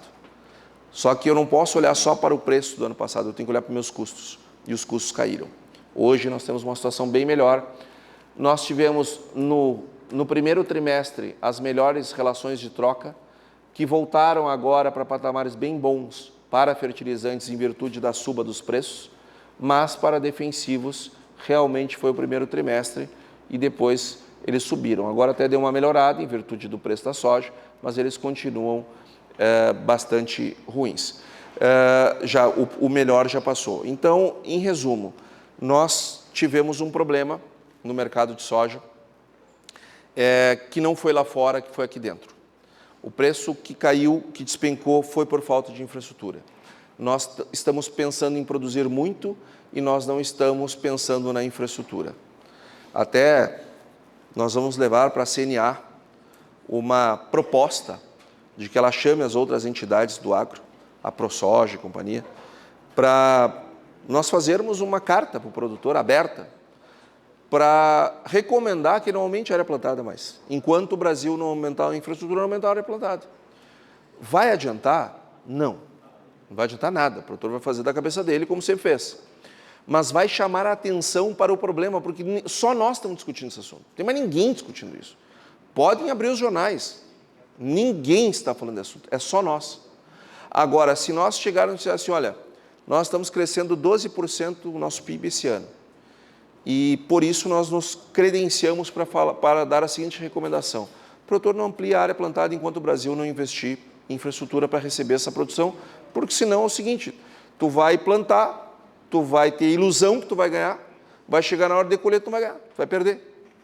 Então, é grave o que está acontecendo. O que está acontecendo é grave em termos de infraestrutura. Bom, nós não podemos individualmente resolver problemas coletivos. Eu tenho que me preocupar com o meu negócio. No meu negócio, o que é salutar se fazer? Nós temos, eu sei que para quem vem de 2 estiagens é quase impossível, mas nós temos que segurar produto para vender no segundo semestre. Porque a tendência é que aconteça no que vem de maneira mais acentuada do que aconteceu esse ano. E não dá para vender soja a R$100. Não dá. Nós tem que esperar passar essa onda. Muitos produtores deram a sua produção esse ano porque não tinham capital para segurar. Outra medida que é defensiva é fazer contratos futuros. É vender o máximo que dá para vender com entrega abril e maio, porque daí eu garanto caixa nessa época com preços que me são adequados. Se depois subir mais, todo o resto que colher vende mais, vende melhor, mas pelo menos botou dinheiro no caixa num momento que está todo mundo desesperado para vender porque não tem onde botar. Então, aquele produtor que é mais organizado, nós recomendamos que faça isso. E se este negócio veio para ficar, essa sazonalidade mais acentuada veio para ficar, e como eu disse, tenho mais 5 slides lá, numa outra apresentação, se vocês quiserem eu mostro, que mostra a sazonalidade de preços da soja. A soja, ela é sazonal. Então, e ela já era sazonal. Se nós acentuarmos essa sazonalidade, talvez o sojicultor gaúcho tenha que começar a fazer o que o arrozeiro faz. O bom arrozeiro, né? Que não vende no primeiro semestre. Aí aquele que não tem caixa vende, derruba o preço, vende mal. Depois que a indústria não tem produto, bom, daí vai ter que pagar mais caro para quem armazenou. Essa é a história do arroz no Rio Grande do Sul. Aqueles que conseguem segurar vendem bem, os que não conseguem segurar vendem mal. Para vocês terem uma ideia, entre o pior preço do ano e o melhor preço do ano do arroz é 35% a média, dentro do mesmo ano. A soja é 28%. Então, vender bem ou vender mal pode ser mais importante do que meia dúzia de saco a mais ou a menos por hectare. Então, o vender faz muita, né, Paulo Nicola? O vender faz muita diferença, então a gente bota fora o que se fez de suor durante meses na lavoura, não é mesmo? Então, a parte da comercialização é muito importante. Então, pessoal, foi isso que eu trouxe para discutir com vocês nessa tarde e eu fico à disposição para ouvir os comentários, para esclarecer dúvidas, se tiver ao meu alcance, se vocês desejarem, posso botar lá a sazonalidade, enfim, vocês que mandam. Antônio, tu falou aí para nós ficar atentos aos barulhos com relação ao dólar. E a gente está, tu mesmo falou que a inflação americana está alta e ela não está sob controle. Não está. E as políticas de controle de inflação normalmente são Subir juro. subir juros. Se subir juros nos Estados Unidos, o pessoal vai ir para isso é uma possibilidade que pode valorizar aqui a questão do dólar. Os europeus também poderá ter uma coisa parecida com isso. E outra coisa que falou importante aí o nosso, principalmente a situação brasileira, as políticas que estão sendo adotadas na questão que poderá gerar inflação. Nós estamos aqui, eu imagino que nós temos uma situação da economia muito complicada. E o programa econômico do governo desastre. Isso aí poderá, o barulho ser para que o dólar suba e a gente possa ter um momento bom de comercializar a nossa produção? Bom, primeiro, antes de te responder, eu quero dizer que o teu podcast aqui com Notícias Agrícolas está sensacional. Quem não ouviu, que ouça, está muito bom o podcast que tu fizeste lá com o Alexander, com a Carla, com a turma deles lá. Todas as vezes que governos gastam acima do equilíbrio macroeconômico, vai gerar inflação, ponto. Todas as vezes que bancos centrais imprimirem moeda acima, porque o que é a moeda? Papel. É um desenho, um papel pintado. Ele tem que refletir um valor. Então, eu só posso aumentar a quantidade de moeda se eu aumentar o meu PIB. E só o que eu aumentei meu PIB. Porque eu não tenho um lastro em ouro, eu tenho um lastro em produto. Nós lastreamos as nossas moedas em produto. Então, se eu tenho um nível maior de produto, eu preciso mais moeda em circulação para que as transações aconteçam. Se eu vou lá e boto mais do que este equilíbrio, eu vou ter inflação. Os Estados Unidos, eles estão com os núcleos inflacionários deles muito elevados e não estão cedendo. Os Estados Unidos já poderia e já deveria estar com 7, 8% de juros. Por que eles não estão? A CUT e o PT botou na cabeça de vocês, eu tenho certeza, mesmo sem você se dar conta, que juro é bom para banqueiro. Tenho certeza que eu falando isso é algo familiar aos ouvidos. Juro alto é bom para banqueiro e para investidor, capitalista escorchante, aquela coisa toda.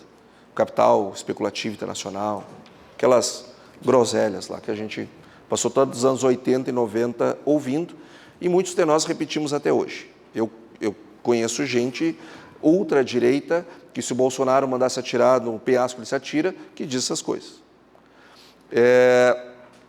Por quê? Porque isso é uma coisa que pegou. Mas vamos lá, a gente tem que estar sempre desfazendo as mentiras dessa gente. Temos que aproveitar os exemplos. Os Estados Unidos subiu os juros e quebraram 7 bancos. Mas subir juro não é bom para banco? Então, como é que quebrou 7? Subir juro é um desastre para banco. Banco não gosta de juro alto. Corretora, essas coisas não gostam de juro alto. Tanto é que quando o Lula começou a bater no Roberto Campos, e a própria XP e a outra, a Genial, começaram a bater também no Roberto Campos. Porque eles estão com menor faturamento. Pode olhar os resultados deles. Banco não gosta de juro alto. Corretora não gosta de juro alto. Ponto. Por quê? Porque imagina o seguinte, nós somos um banco. Eu e tu somos um banco. Nós emprestamos dinheiro para todas as pessoas que estão aqui. Quanto é que a gente pode emprestar? Nós podemos emprestar, nós estamos pegando o dinheiro deles mesmos e emprestando para eles mesmos. Uns são poupadores, outros são tomadores e a gente vai fazendo aqui Só que toda vez que alguém deposita um dinheiro no nosso banco, isto gera passivo para nós, porque ela tem um crédito conosco. E toda vez que nós pegamos aquele dinheiro e emprestamos para pegar o spread, nós geramos um ativo para nós. Só que a quantidade de dinheiro que nós podemos emprestar, ela que vai nos gerar o passivo, isto vai nos dar uma razão de alavancagem. E eu preciso ter uma quantidade de patrimônio líquido, porque todo o dinheiro que me devem, né, tudo o que eu tenho para receber, etc., forma o meu ativo, que vai para o meu patrimônio líquido. Quanto maior meu patrimônio líquido, mais eu posso emprestar. Quanto maior forem meus empréstimos, mais eu consigo ganhar dinheiro. Só que uma parte do nosso patrimônio líquido é feito de títulos públicos e privados. Então, eu compro um título público, eu compro um título privado, vai para o meu patrimônio líquido, que vai ser o lastro da minha alavancagem. Aí tu imagina o seguinte, eu estou comprando o título público brasileiro a 2%, a 3%, ou vamos pegar os Estados Unidos, 0,5%. E o que aquele título diz? Olha, para o portador desse título, ele vai receber $1.000 em tal data e a cada ano eu vou pagar 0,5% a ele. É isso que diz a regra. Só que daqui a um pouco o Fed vai lá e diz o seguinte, não, agora não é mais 0,5%, agora é 1%. Agora esses novos títulos que eu estou lançando aqui, ó, eles continuam pagando 1.000%. Mas por ano eu vou pagar 1 e não mais 0,5. E aí vem um outro que diz, não, agora não é. O dono desses novos títulos vai receber 1.000 lá no final, mas ao longo do ano ele vai receber 1,5. Aquele cara que tem um título que paga 1.000, mas ele, por ano, ele vai receber 0,5 de juro, não pode valer a mesma coisa do que aquele que paga 5. Não pode? Tem que valer menos? Então, o preço desse título cai, que é o que a gente chama de marcação a mercado. O título cai. Se o estoque de títulos públicos e privados, porque os privados também perdem valor quando os juros sobem, porque outros títulos com pagamento maior são lançados. Se o meu estoque de títulos perdeu o valor, o meu patrimônio líquido diminuiu. Os meus níveis, eu tenho que diminuir minha alavancagem. Só que o que acontece? Os bancos americanos, eles se emprestam para 20 anos, para 30 anos. Aí tu vai lá, tu não consegue mudar a tua carteira rápido, porque tu tem empréstimos de longo prazo. Aí o que acontece? Tu tem um nível de alavancagem que tu pode ir até 80, tu está em 60. Mas se o preço dos teus títulos caírem para metade, tu vai a 100. E tu não fez nada, só foram os juros que subiram. É assim que os bancos quebram. O que aconteceu? Os Estados Unidos foi até 4,75 e começou os bancos a quebrar. A Europa foi a 13 e pouco, quebrou só o Credit Suisse. Só o Credit Suisse quebrou. Aí o que o Banco Central americano fez? Ele pegou e injetou 300 bilhões de dólares nos bancos americanos, para dar liquidez para eles botarem nos seus patrimônios líquidos. E com isso, diminuir seus níveis de alavancagem. No momento que o Fed fez isso, ele passa a poder voltar a subir juros. Por isso que eles subiram juros, pararam e agora voltaram de novo. Primeiro tinha que botar liquidez nos bancos. O problema é que há uma dúvida enorme, se a liquidez posta é o suficiente. Tanto é que o próprio Copom, nas suas atas e nos seus comunicados, ele sempre diz isso. Nós estamos preocupados com o sistema financeiro mundial. E é por causa disso que eu estou falando aqui. Se há uma quebra de bancos sem que tu pare o dominó, né, um vai quebrando o outro. E aí as coisas ficam feias. Ou seja, Rabelo, não tem como tu imaginar que nós vamos viver um tempo de crescimento econômico maravilhoso no mundo. Não tem como, é impossível. Não vai acontecer. E isto vai atrair dólares para países mais estáveis. Vai. E o Lula falando esse monte de groselha, e agora ele que é o queridinho da Europa, né? Deram um monte de honoris causa para ele por lá, pois agora ele ficou contra a Ucrânia. E os caras estão tudo chulo com ele, né? E aí, eu não sei se o apetite dos fundos europeus que eles tinham com a entrada do governo Lula, porque agora nós vamos voltar a ter democracia, agora o amor vai reinar, eu não sei se o apetite é o mesmo depois desses posicionamentos internacionais do Lula. Aliás, eu estou para te dizer que não.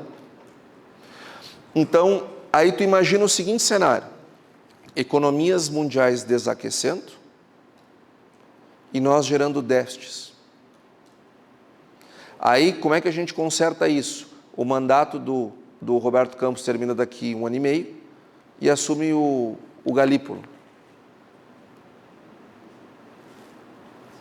Tempos de nuvens muito escuras vêm pela frente. 1 ano e meio para fazer dinheiro com essa fora. Como é que é o teu nome? Raul. Como? Raul. Raul, tu é um cara jovem. Eu já fui jovem como tu, hoje sou menos jovem. Eu vou te dizer um negócio. Não. É época de juntar dinheiro e esperar o governo Lula concluir a sua obra. Porque governos do PT são sensacionais para jovens como nós, mais do que tu, fazerem fortuna. Porque uma ação da Petrobras na época da Dilma estava R$4. Uma ação da Vale no tempo da Dilma estava R$10. Uma ação do Banco do Brasil, que paga, hoje está 40 e poucos reais, ela paga uns 4,50 de dividendos todo ano, ela estava custando R$20. Ou seja, as grandes fortunas são feitas nas crises e não nos tempos bons. Então, a gente não pode ser tão contra o PT. O PT tem um papel social com a classe mais favorecida que pode juntar dinheiro para fazer essas coisas. Quem não tinha que votar no PT são os pobres. Esses não podiam votar de jeito nenhum, porque eles que pagam o pato. Mas pessoas que podem juntar dinheiro têm que gostar do PT. Eu gosto muito do PT. Acho que eles fazem um bem interessante. Eu mesmo, na época da Dilma, eu tive a oportunidade de fazer algumas coisas que se eu tivesse nascido num berço mais aquinhoado, hoje eu estaria numa situação ainda ou muito melhor. De lá para cá, eu acumulei mais e estou ali esperando que eles façam alguma coisa inteligente. Por exemplo, na Petrobras já fizeram. Mudaram a política de preço da Petrobras, vai começar a faltar diesel. Aliás, já está tendo desabastecimento de diesel. Em seguida, as ações da Petrobras vão despencar. Opa, começou a ficar bom ali. Daqui um pouco, como nós estamos com muita energia, né, estamos gerando muita energia, está na hora de desfazer aquele negócio da Eletrobras. Está na hora, aquilo foi um absurdo. Vamos estatizar de novo. E quando fizermos isso, temos que fazer uma coisa mais ou menos como a Dilma fez com o setor elétrico. Aí nós vamos comprar ações da Taesa, da Transmissão Paulista, por R$2, por R$10. E depois nós vamos vê-las subirem assim para 50 em 2, 3 anos. Então, a senhora não seja tão impaciente com o governo.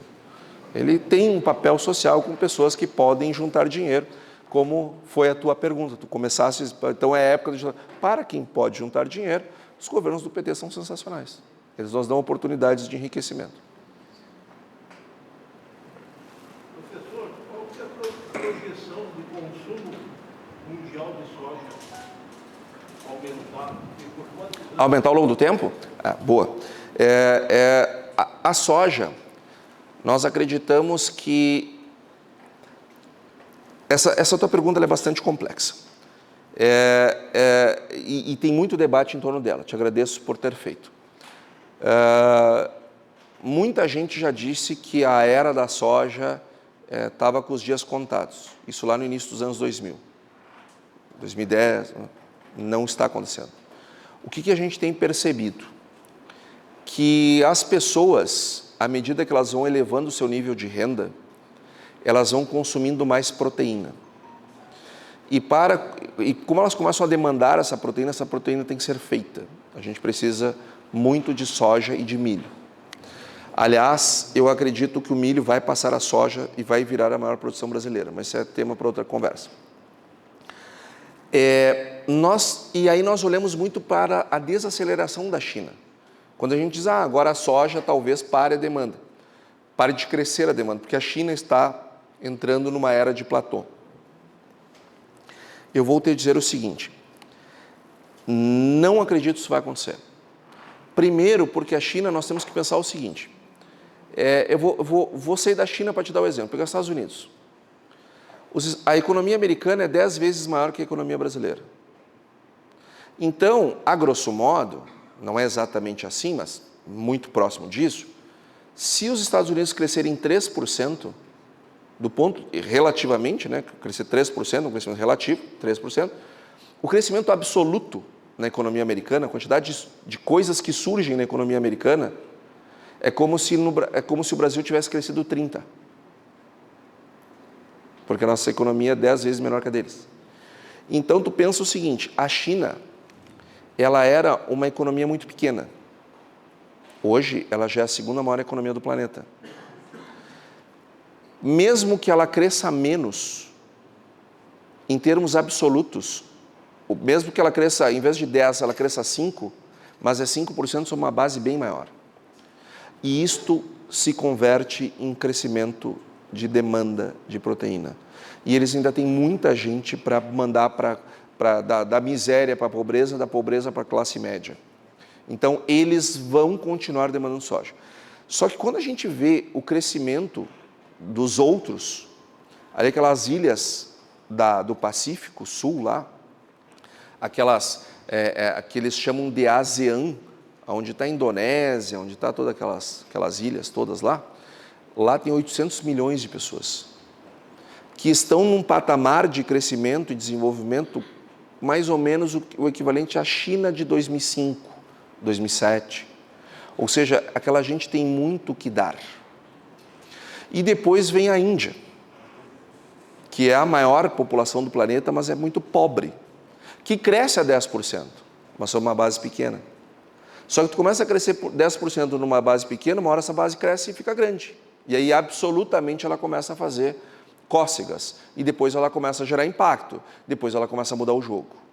Então, eu acho que tem muita demanda de soja para crescer ainda, o suficiente para pagar o meu salário até me aposentar, o teu, o dos nossos filhos. Os netos eu já não sei, mas eu acho que os nossos filhos estão meio... Qual seria o número de crescimento que teria para o tempo de grão ao ano com frutas? O quanto tem crescido? Quanto tem crescido? Vamos trazer aqui, ó. O número é enorme.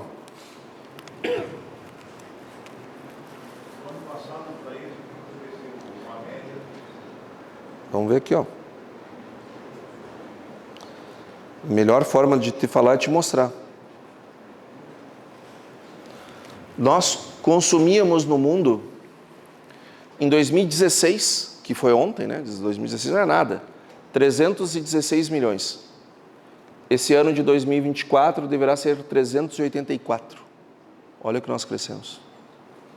Ou seja, o crescimento é enorme. Todo ano a gente vem crescendo e crescendo bastante. Quanto por cento ao ano? Nós teríamos que fazer a conta, mas nós crescemos absolutamente 368 milhões, isso dá 20% mais ou menos ao longo do tempo todo, são 9 anos, não, são 8 anos, vai dar uns 3% ao ano mais ou menos, de média, 2,5%, 3%. Mas quantos anos vão ter esse crescimento? Eu acho que nós vamos ter por bastante tempo. Eu acho que sim. Eu acho que sim. Porque, pessoal, nós temos que entender o seguinte. O mundo, nós temos ainda, nós temos 54% da população vivendo nas cidades e uns 47% da população vivendo no campo, no mundo. Nós ainda temos muita pobreza.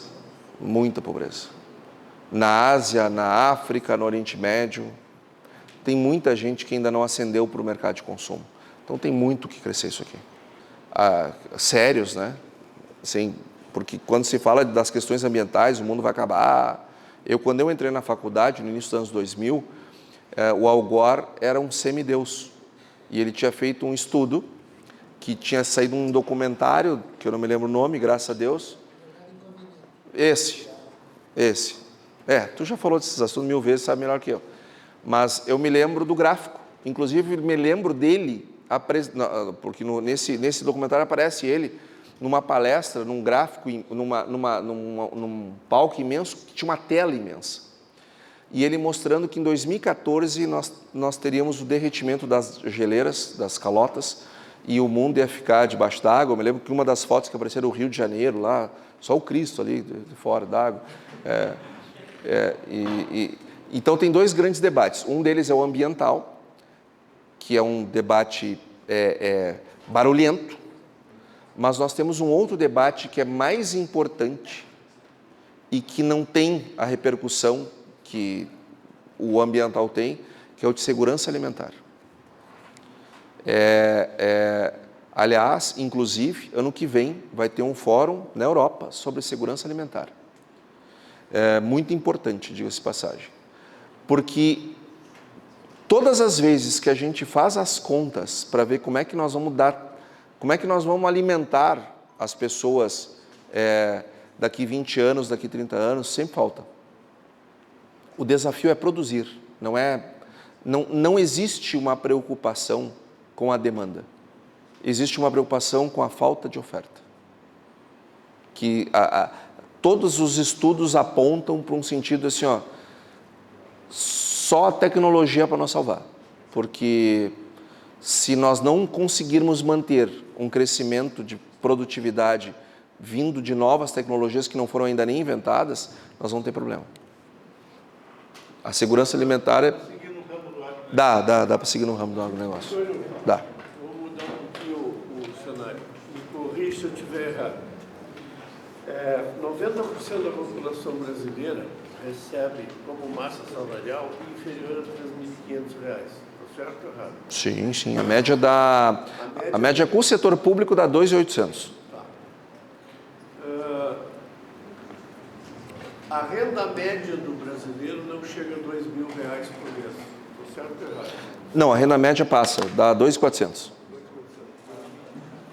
Qual é a perspectiva para os próximos 10 anos dentro desse cenário que as coisas começaram a mudar, a acontecer?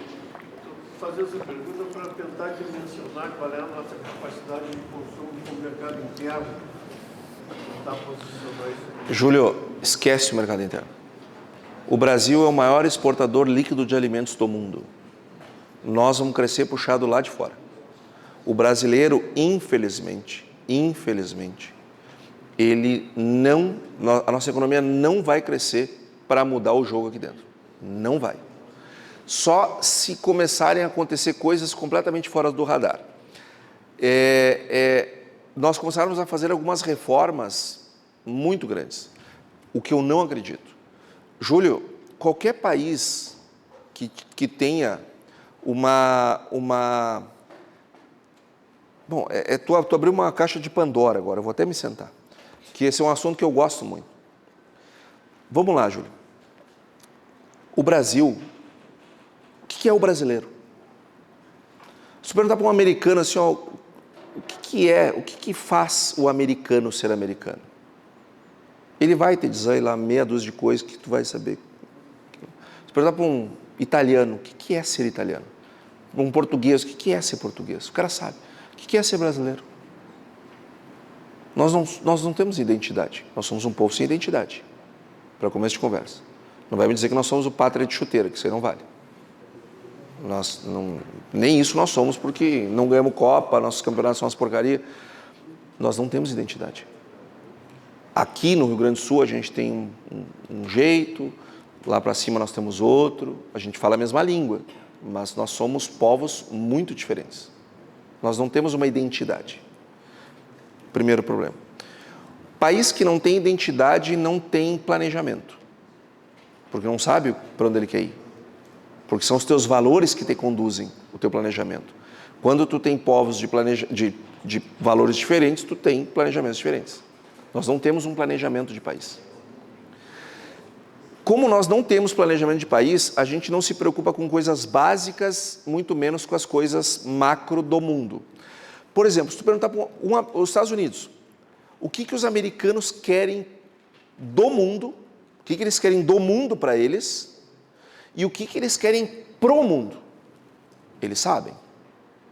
Se tu perguntar para os europeus o que eles querem do mundo, tirar de proveito do mundo, e o que eles querem pro mundo, como é que eles querem que o mundo seja, eles sabem. Se perguntar para um chinês, ele sabe. Se perguntar para um russo, ele sabe. Se perguntar para um brasileiro, nós não sabemos o que é importante para nós do mundo e nem sabemos que mundo a gente quer, a gente não sabe nem o que a gente quer do Brasil. Isso vai nos gerando uma série de problemas, como por exemplo, eu não tendo uma identidade, eu não tendo um planejamento, eu começo a tropeçar em coisas básicas. Porque montar uma infraestrutura para o agro não tem que ser uma coisa de direita nem de esquerda. É uma coisa da economia brasileira, tem que fazer. Tem que sair o Bolsonaro, entrar o Lula e seguir fazendo. Por quê? Porque não se trata de ideologia, é uma estratégia de país que está acima das questões ideológicas. Quando é que essas coisas acontecem? Quando a sociedade ela sabe o que é prioridade para ela. Então o outro nem pensa em não fazer, porque vai arrumar briga com a sociedade, você não vai gostar. Então, nós não temos esses consensos mínimos. E só que, preparado ou não preparado, nós estamos no tabuleiro internacional. O Brasil hoje é um país importante. Por quê? Porque nós somos o país que tem a maior parcela de alimentação de pessoas fora do seu país. Somos nós. Nós contribuímos mais com a alimentação de terceiros do que os Estados Unidos, por exemplo. Ou seja, não dá para viver sem a tecnologia que os americanos fazem. Se os Estados Unidos desligarem o satélite do GPS, teu Waze não funciona mais. Se eles resolverem cortar a fibra ótica para cá, a gente já não tem mais internet. Se eles quiserem, os Apples todos aí que o pessoal tem na mão, não funciona mais. Basta apertar um botão. Eles têm poder. Eles sabem o que eles querem para eles sabem o que eles querem para o mundo. O Brasil, ele criou um poder, que é o poder de alimentar. Os preços dos alimentos no mundo estão em queda. Os números de pobreza no mundo estão em queda, graças à produção brasileira. Porque, veja, os Estados Unidos têm a mesma área plantada de 20 anos atrás. A mesma. O Brasil é o único país grande que está ampliando área e ampliando produção. Nós levamos 500 anos para produzir 100 milhões de toneladas. Depois nós levamos 14 para produzir mais 100. E agora levamos 8 para produzir mais 100. E nós estamos dobrando a nossa produção em cada vez menos tempo. Em 2035 nós vamos ser a maior agricultura do planeta. E eu te pergunto, nós estamos debatendo como é que nós vamos escoar essas coisas, como é que... Não, né? Aí eu te pergunto o seguinte, se nós somos o maior fornecedor de comida para a China, se num eventual conflito, China e Estados Unidos, se o Brasil não quiser fornecer comida para a China, não tem guerra. Percebe a força que nós temos? Mas como é que a gente diz assim, eu não vou te vender? Com a nossa marinha mercante aqui que nós temos, nós vamos o quê? A nossa força de marinha, eu não sei se ela consegue combater os navios piratas da Somália, quem dirá a frota chinesa. Nós não cuidamos, nós não estamos cuidando de nada disso, nada. Ou seja, o mundo está caminhando para um conflito e nós, com baita de um poder na mão, a gente nem discute essas coisas. Você discute essas coisas? A gente vê os nossos governantes discutem esse assunto? Não. Ou seja, nós não conectamos o crescimento brasileiro com o que está acontecendo no planeta. Quando isso acontece, é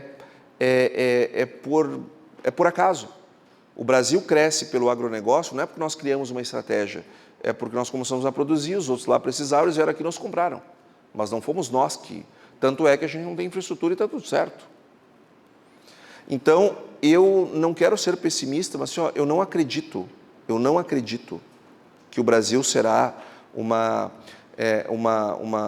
vai desabrochar para o crescimento, assim, de uma hora para outra, vai empreender um crescimento de 5%, 6%, porque as oportunidades vêm para o Brasil e elas passam e a gente não faz. E nós estamos aqui numa dicotomia, né, política, então a gente não está discutindo as coisas que nos interessam de fato. Então, eu te confesso, senhor, que eu não acredito que o nosso mercado interno ele vá se tornar relevante. Eu acho que ele vai se tornar, na pizza, né, do interno e externo, ele vai se tornar cada vez menos relevante. Nós vamos produzir cada vez mais para fora.